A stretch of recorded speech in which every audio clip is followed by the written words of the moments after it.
Hey everyone, this is Isaac and welcome to another Photoshop tutorial. In this tutorial, I'm going to show you how to add a soft focus effect to your image. Let's get started. First thing you need to do is import the picture that you want to add the effect to. Then I'm going to select the image and by pressing Command J, I'm going to duplicate it. Or on PC, Ctrl J. I'm going to select the new copy of the image, go to Filter, Blur, Lens Blur. I'm going to set the radius to 30. Depending on the size of your image, you may need more or less.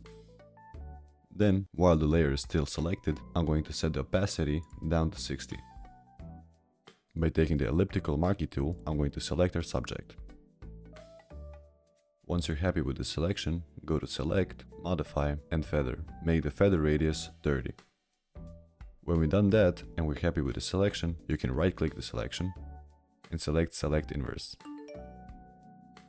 This will allow us to select everything but the subject. Then, what you want to do is go to Filter, Blur, and once again select Lens Blur. We're going to take the radius this time up to 70. And that's the effect complete. If we want to make the picture look even nicer, I'm going to add a new adjustment layer. Select Color Lookup. In the 3D LUT file, I'm going to choose Fall Colors.